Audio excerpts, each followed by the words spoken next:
수많은 협회가 있는데요. 세계 성형 협회라는 것도 있습니다. 거기에 보면 성형을 가장 많이 하는 나라의 순위를 1, 2, 3, 4위를 냈는데요. 단연코 우리나라가 1위입니다. 2등은 그리스, 3등은 이탈리아, 4등은 브라질이라고 합니다. 근데 다른 나라와 비교해 보면 우리나라가 월등하게 성형이 많아요. 많은 사람들에게 물었습니다. 왜 당신은 성형을 합니까? 라고 물으니까 많은 사람들이 이야기하는 게 나 자신의 만족과 자신감 상승 때문이다. 이렇게 얘기했어요.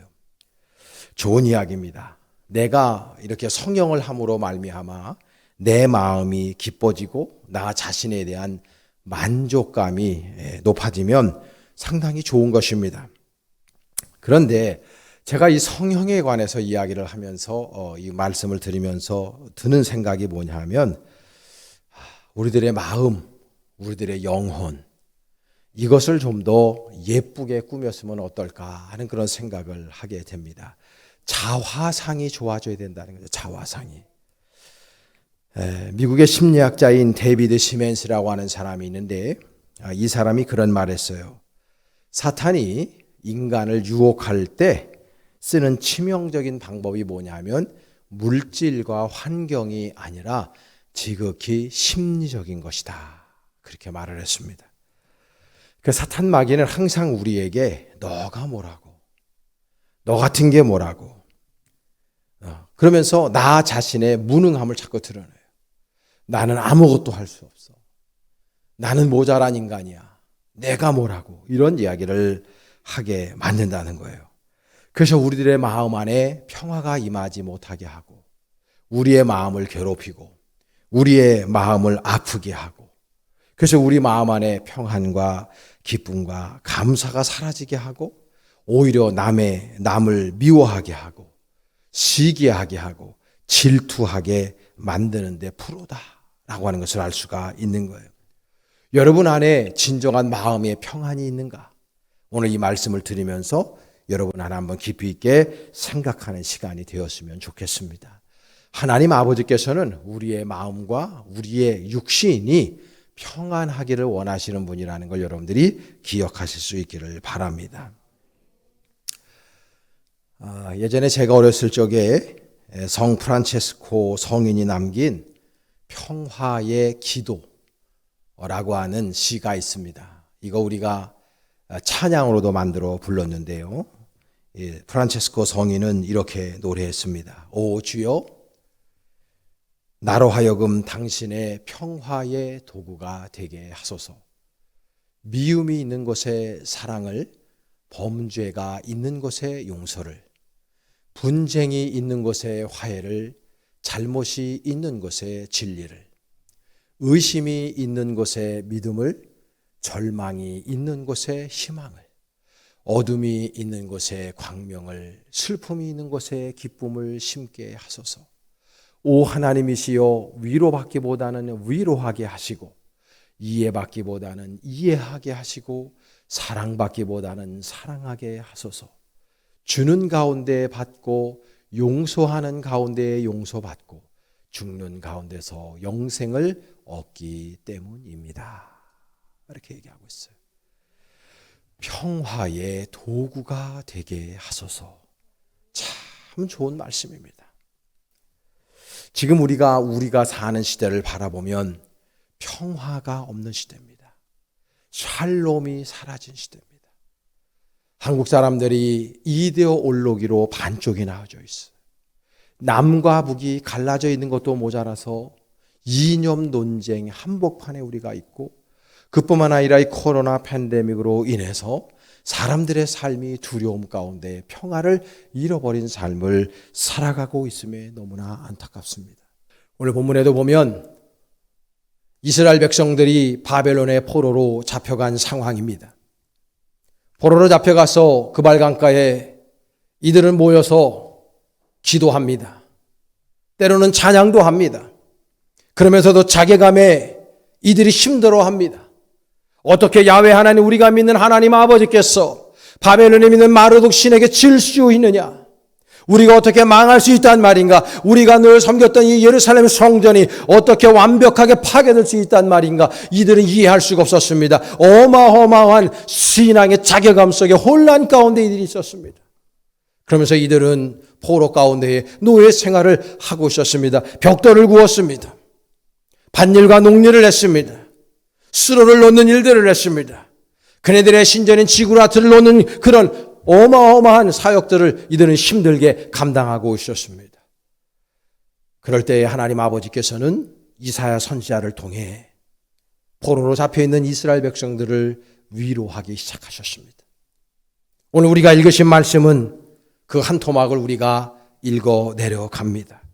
6절에서 8절 말씀에 보면 여호와께서 이렇게 말씀합니다.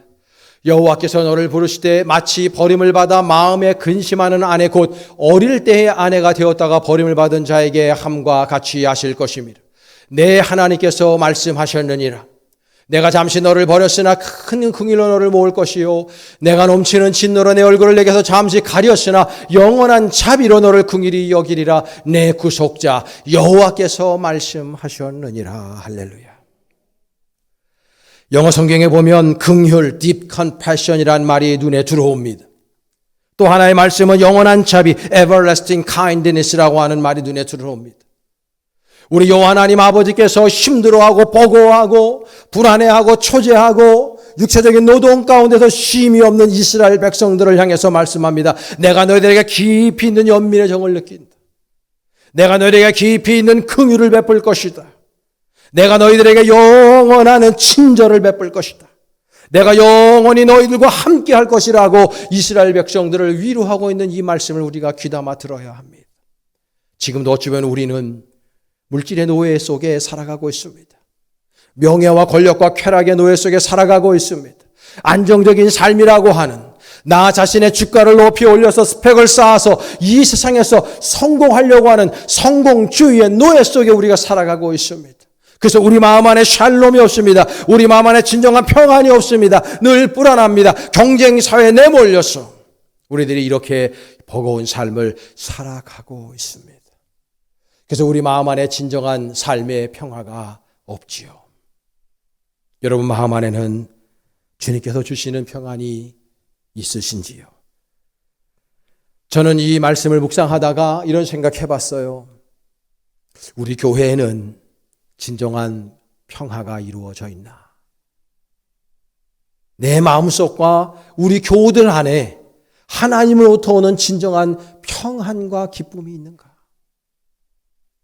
우리가 오늘도 거룩한 성일 하나님 앞에 나와 예배하고 있지만 우리 안에 진정한 평안을 가지고 여호와 하나님을 찬송하는 이들이 얼마나 될까? 전 그 생각을 해보게 됩니다. 누가복음 19장 41절과 42절에 보면 예수님께서 예루살렘 성을 바라보시면서 우셨다라고 하는 표현이 나옵니다. 예수님께서 성경에 보면 한 2번 정도 우신 것으로 나와요. 자신의 사랑하는 형제 같은 나사로가 죽었을 때 장례식장에 가서 우셨습니다. 그리고 예루살렘 성을 바라보면서 오늘 본문처럼 우셨어요. 예수님께서 왜 예루살렘 성을 바라보며 우셨겠습니까? 예루살렘 안에 있는 수많은 사람들이 나름대로 열심을 다해 살았습니다. 자아를 실현하기 위해서 살았습니다. 물질을 추구하고 명예를 추구하고 권력을 추구하는 삶을 살았습니다. 나름대로 그네들 안에 신심이 있어서 여호와 하나님 아버지를 예루살렘 성전에서 최선을 다해서 섬기는 모습으로 살았습니다. 그런데 예수님은 그네들을 바라보며 우십니다. 왜 우셨을까요, 여러분? 바로 그네들 본질 안에, 그네들의 영혼 안에, 그네들의 정신 안에, 그네들의 진정한 육신적인 삶 안에 진정한 샬롬이 없는 것을 바라보셨기 때문입니다. 안타까운 마음을 가지고 주님이 예루살렘 성을 바라보며 울고 계셨던 것입니다. 여러분, 예수님께서 지금 우리 교회를 보면서 우실까 웃으실까? 예수님께서 나와 여러분들을 바라보며 지금 우실까 웃으실까? 궁금합니다. 여러분들은 예수님을 웃게 하시는 분입니까? 예수님을 울게 하시는 분입니까? 사랑하는 여러분, 저와 여러분 안에 진정한 샬롬이 임하여 하나님을 웃게 하고 주변의 사람들의 마음을 함께 평안하게 만들 수 있는 주의 종들이 될 수 있기를 간절히 축복합니다. 평화라고 하는 개념 안에는 두 개의 개념이 들어가 있습니다. 하나는 팍스 로마나의 평화입니다. 또 하나는 히브리식 평화입니다. 이 팍스 로마나, 이 팍스라고 하는 말에서 피스라고 하는 말이 유출이 되었습니다. 그러니까 팍스 로마나를 우리식으로 표현하면 로마식 평화를 이야기하는 것입니다. 여러분, 이 팍스 로마나는 어떻게 이루어지는 평화입니까? 힘으로 쟁취해지는 평화입니다. 무력으로, 그리고 전쟁을 통해서 다른 사람들을 무릎 꿇힘으로 말미암아 얻는 평화입니다. 힘과 권력으로 눌러서 얻는 평화를 팍스 로마나라 합니다. 그러나 히브리식 평화는 그렇지 않습니다. 히브리식 평화는 누구를 찍어 눌러서, 누구를 무릎 꿇게 해서 전쟁을 통해서 강압적으로 눌러서 얻는 평화가 아닙니다. 히브리식 평화, 이 샬롬이라고 하는 것은 예수 그리스도께서 임함으로 말미암아 예수 그리스도 안에서 얻어지는 평화, 하나님과의 관계 회복을 통해서 얻어지는 평화를 바로 히브리식 샬롬이라고 하는 것입니다. 저는 오늘 그 말씀을 여러분들과 나누고 있는 것입니다. 하나님과의 관계가 회복되지 아니하면 절대로 우리 마음 안에서 평화 샬롬의 상태가 임할 수 없다는 걸 기억해야 됩니다. 하나님과의 관계가 깨어진 사람들 안에는 절대적으로 평화가 이루어지지 않습니다. 하나님과의 관계가 깨어져서 내 마음 안에 평화가 없기 때문에 그 평안을 얻기 위해서 사람들의 팍스 로마나 속에서 평안을 얻으려고 하는 것입니다. 물질을 추구하는 것입니다. 물질을 많이 모으면 내가 평안할 줄 압니다. 권력과 명예를 얻습니다. 쾌락을 쫓아갑니다. 성공을 쫓아갑니다. 그러면 내가 내 안에 진정한 평화가 임할 것으로 착각하고 삽니다. 그러나 그렇지 않습니다. 진정한 샬롬은 하나님과의 관계가 회복될 때에만 우리 안에 이루어질 수 있음을 여러분들이 기억하실 수 있기를 바랍니다. 누가복음 19장에 보면 히브리식 평화가 임한 사람에 관한 스토리가 나옵니다. 우리가 너무 잘 알고 있는 삭개오에 관한 이야기죠. 삭개오가 뽕나무에서 예수를 만나고 예수님을 그분의 집으로 모시고 그리고 식사를 나누며 거기에서 고백하는 장면이 19장 8절에 나옵니다. 삭개오가 서서 주께 여짜오되 주여 보시옵소서 내 소유의 절반을 가난한 자들에게 주겠사오며 만일 누구의 것을 속여 빼앗은 일이 있으면 네 갑절이나 갚겠나이다. 삭개오가 주님 앞에 고백하는 내용입니다. 여러분, 삭개오는요 세리장이었습니다. 그는 팍스 로마나의 의지 가운데서 살았던 사람입니다. 자신의 핸디캡을 가리려고 했습니다. 키가 작았습니다. 자신의 핸디캡입니다. 우리 모두도 우리 핸디캡이 있을 겁니다. 그걸 가리기 위해서 다른 사람을 찍어 누르고 다른 사람을 자신 앞에서 고개를 조아리게 만들기 위해서 그는 명예를 추구했습니다. 권력을 추구했습니다. 물질을 추구했습니다. 성공한 사람이었습니다. 그러나 그의 마음 안에 진정한 평화가 없었어요. 왜냐하면 그는 팍스 로마나를 추구한 사람이지 하나님으로부터는 샬롬을 추구한 사람이 아니었기 때문입니다. 그의 마음 안에 진정한 샬롬이 없었습니다. 그런데 예수 그리스도를 만납니다. 주님과의 아름다운 영적인 교제를 통해서 주님과의 화목을 경험합니다.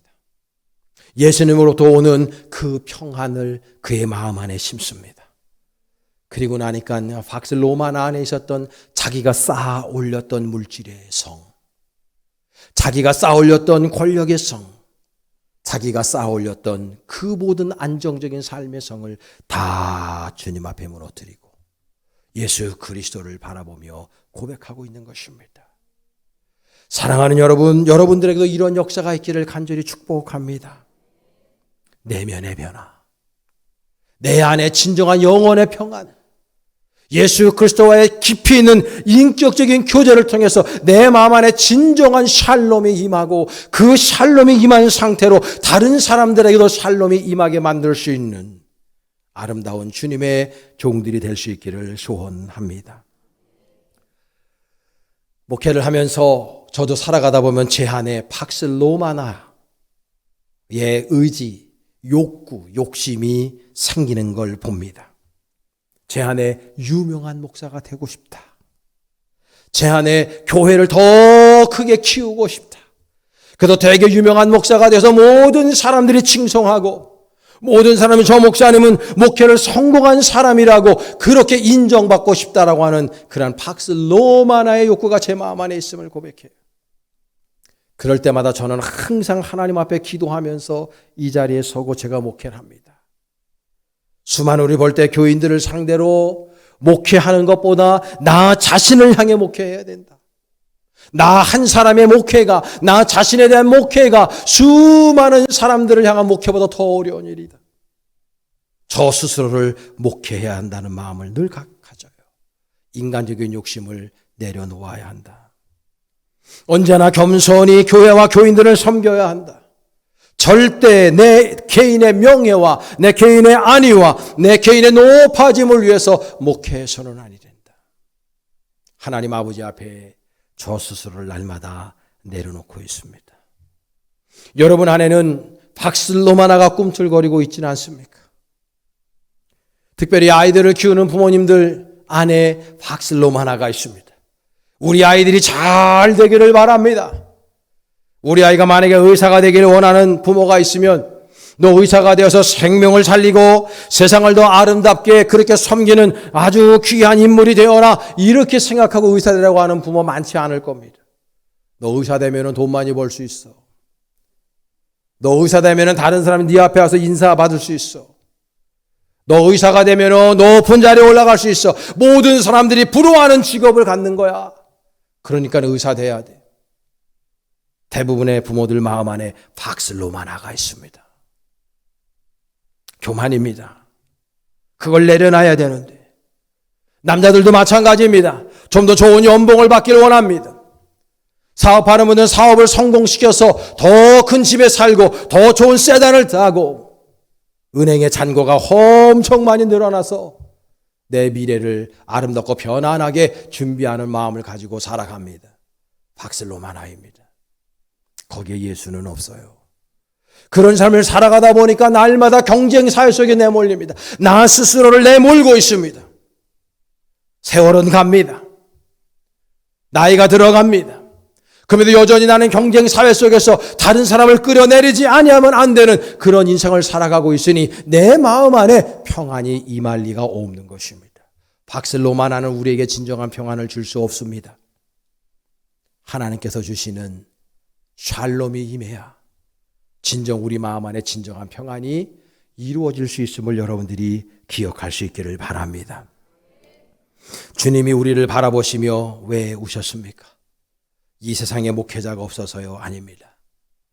이 나라의 대형 교회들이 없어서요? 아닙니다. 교회가 모자라서요? 아닙니다. 차고 넘칩니다. 예수님께서 왜 오셨습니까?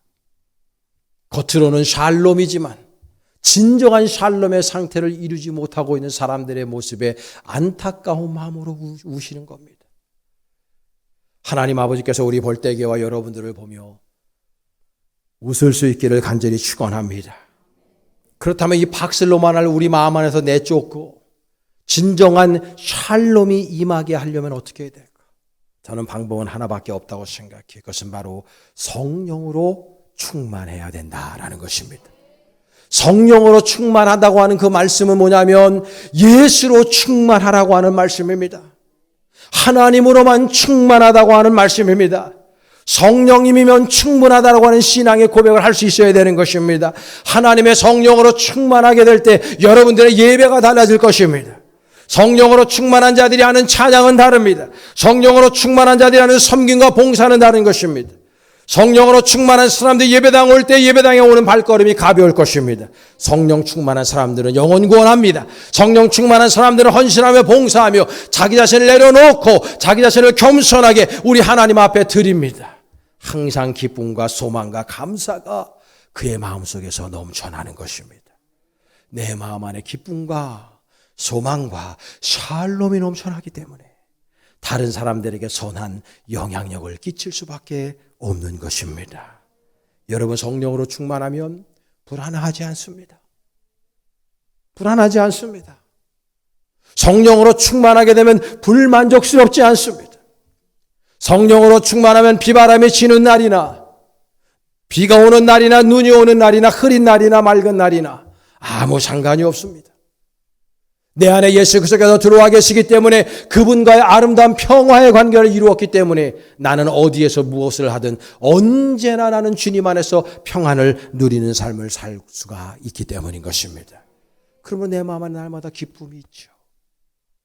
내가 하는 사업이 좀 안 돼도, 내 인생이 내 뜻대로 개진되지 않아도, 육신의 질병을 앓는다 할지라도 나는요 내 마음 안에 예수님께서 주시는 샬롬이 임하게 될 때 우리는요 평안한 삶을, 기쁘고 즐겁고 감사한 삶을 얼마든지 살아낼 수 있다는 것을 우리가 기억할 수 있어야 되겠습니다. 성령 충만하면 우리 하나님 아버지께서 나에게 허락하신 귀한 Amazing Grace, 그 어마어마한 놀라우신 은혜를 기억하고 날마다 그분을 찬양하며 사는 인생이 될 수밖에 없는 것입니다. 성령의 역사는 위대합니다. 성령의 역사는 위대합니다. 여러분의 삶 속에 성령의 충만함의 역사가 임재하시기를 간절히 축원합니다. 1973년도에 우리나라의 빌리 그레함 목사님이 오셔서 한 달간을 체류하시면서 성령 집회 운동을 하신 적이 있습니다. 그때는 저도 너무 어린 나이였기 때문에 텔레비전 상에서만 그것을 봤지 거기에 참여하지는 못했었습니다. 지금으로부터 거의 48년 전 이때의 일이었기 때문이죠. 그때의 여의도 광장, 지금은 여의도가 어마어마하게 발전을 했습니다만 저 대학 다닐 때만 하더라도 거기서 자전거를 타고 그랬죠. 건물이 별로 없었기 때문이죠. 그런데 그때 1973년도에 우리나라 지금부터 한 50년 전에 얼마나 힘들고 버겁게 정말 보릿고개를 막 벗어나려고 하는 정말 힘차게 그렇게 새마을 운동 이런 거 하면서 막 일어나려고 했던 그런 시절이었습니다. 거기에요 수많은 인파가 몰려서 한 100만 명이 몰렸다 그러죠. 근데 그때 당시에 거기에는 믿는 사람만 모였던 것이 아닙니다. 믿지 않는 사람들이 엄마 아버지 손잡고 부모님 손잡고 아니면 형제자매 손잡고 자녀들 손잡고 친구들 손잡고 거기에 초청받아서 온 것입니다. 안락의자가 있는 것도 아닙니다. 그 털퍼자가의 땅바닥에 앉아서 그 메시지를 듣습니다. 빌리 그레함 목사님이 설교하면 김정한 목사님이 번역을 했습니다. 통역을 했습니다. 그러면서 거기에서 엄청난 은혜가 임했습니다. 여러분 그때의 한순간에 한 일주일 정도 여의도에서 한 6일 정도 빌리 그레함 목사님이 설교하며 전도 집회했을 때 그때 당시에 결신한 사람이 8만 4천 명이 넘습니다. 여러분들은 무슨 얘기를 해야 놀랄 겁니까? 8만 4천 명이 결신했어요. 여러분들 가운데서 제 설교를 듣고 예수 그리스도를 믿는 사람, 결단한 사람은 앞으로 나오시고 그 자리에 서시길 바랍니다 할 때에 수많은 군중들이 그 앞에서 예수 그리스도를 믿겠노라고 고백하며 나왔어요. 여러분 유튜브 영상을 한번 보십시오. 1973년도 여의도 집회에 치면 나옵니다. 거기에 보면요 그때 당시에 사람들의 얼굴을 비춰주는데 얼마나 사람들이 진지하게 말씀을 듣는지 몰라요. 어떻게 그런 놀라운 역사들이 일어났습니까 여러분? 그네들도요 그때 당시에 박슬 로마나 가운데 살았습니다. 명예를 쫓았습니다. 잘 먹고 잘 살려고 쫓아갔습니다. 그러니까 열심을 다해 사는 인생이었는데 마음 안에 기쁨이 없었어요. 마음 안에 진정한 평안이 없었던 것입니다. 근데 예수 그리스도의 복음이 들어가니까, 하나님을 인격적으로 만나니까, 예수 그리스도가 어떤 분인지를 깨닫게 되니까 그네들 마음 안에 평안이 넘쳐나며 예수를 믿는 역사들이 있게 되었고 우리나라의 기독교가 이토록 발전하는 마중물이 된 것입니다. 여러분 안에 박슬로마나가 있습니까? 아니면 예수님께서 주시는 진정한 샬롬이 있으십니까? 세계 기독교 철학자인 니콜라스 월터 스토프라고 하는 분이 있는데 이분이 이런 얘기했습니다. 정의와 평화가 입맞출 때라고 하는 책자가 있는데 그 책에서 샬롬, 평화에 대해서 이렇게 말합니다. 샬롬이라는 것은 우리가 경험하는 전방위적인 관계 속에서 평화를 누리는 상태로 하나님과의 관계 회복에서 오는 샬롬뿐만 아니라 자기 자신과의 샬롬, 그리고 더 나아가서 타인과의 샬롬, 그리고 더 나아가서 자연과의 샬롬의 상태에 임하는 것이다라고 이야기했어요. 여러분 안에 진정한 샬롬이 임하지 아니하면 그런 사람은 나 자신을 존중하지 않아요. 제가 항상 제자훈련하면서 우리 교인들 만나면 안타까운 것이 내가 뭐라고 이렇게 표현하는 분들이 많아요. 여러분들은 위대한 사람들입니다. 여러분들은 가장 가치 있는 분들입니다. 왜 그럽니까? 예수 그리스도께서 여러분들의 영혼 구원을 위해서 십자가에서 죽으셨기 때문입니다. 우리는 예수 그리스도를 죽이는 값으로 산 사람들입니다. 그의 피값으로, 그의 생명값으로 우리가 살아난 사람들이에요. 여러분들 저 가운데서 하찮은 사람은 아무도 없는 것입니다. 스스로 여러분 스스로를 인정하셔야 됩니다. 나는 귀한 사람이라고. 나와 화해가 돼야 됩니다. 내 안에 평화가 임해야 됩니다. 그래야 다른 사람과 평화를 이루죠. 내가 나를 용서하지 않는데 어떻게 다른 사람을 용서할 수 있으며, 내가 나를 사랑하지 않는데 누가 다른 사람을 어떻게 사랑할 수 있겠습니까? 나 자신과 평화의 상태를 이루지 아니했는데 어떻게 다른 사람들과 평화의 상태를 이룰 수 있겠습니까? 부부간의 싸움을 하더라도 부부간의 샬롬의 상태를 잃어버립니다. 동료들과 싸움을 하더라도 다투더라도 평화의 상태를 잃어버립니다. 여러분, 나 자신과 나 스스로에게 만족하지 못할 때 나 스스로와 다투게 돼요. 그럼 내 마음 안에 평안이 사라집니다. 그러니까 우리의 삶이 힘들고 괴로운 겁니다. 여러분들을 용서하세요. 여러분 자신을 사랑하세요. 여러분 자신을 용납하시기를 바랍니다. 자, 여러분 두 손을 가슴에 이렇게 얹겠습니다. 익숙하지 않아도 한번 해보세요. 여러분들의 이름을 부르고 절 따라서 합니다. 윤씨가 제 이름 부르지 마시고 여러분 이름을 부르시란 말이죠. 은근히 말 놓으시려고 그러네. 저 따라서 해봅니다. 여러분 이름 부르세요. 윤씨가 너 진짜 멋진 사람이야. 윤씨가 널 사랑해. 윤씨가 너 할 수 있어. 윤씨가 화이팅 해라. 할렐루야. 여러분들을 존중하세요. 여러분들을 사랑하십시오. 여러분들과 화해하십시오. 나는 초상을 지지리도 못 만났어. 나는 왜 이렇게 배운 것이 없어? 나는 외모가 왜 이래? 내 직장은 왜 이래? 내 삶은 왜 이렇게 고통 중에 있는가? 이렇게 생각하지 마시고 여러분이 이 세상에서 가장 존귀한 존재들임을 기억하시고 여러분 스스로를 용서하시기를 바랍니다. 여러분 안에 평안이 이루어지기를 원합니다. 진정한 샬롬이 이루어질 때 다른 사람과의 샬롬의 상태로 그렇게 성장하게 될 줄로 믿습니다. 저는 소원하고 바랍니다. 우리 벌떼교회가 주님의 샬롬이 넘쳐나는 교회가 되길 원합니다. 여러분들의 마음의 상태가 날마다 주님을 닮아 여러분과 여러분 자신이 샬롬의 상태를 이루어내길 원합니다. 진정한 평안이, 진정한 샬롬이 저와 여러분과 우리 벌떼교회 안에 날마다 넘쳐날 수 있기를 주님의 이름으로 간절히 축복합니다. 기도하시겠습니다.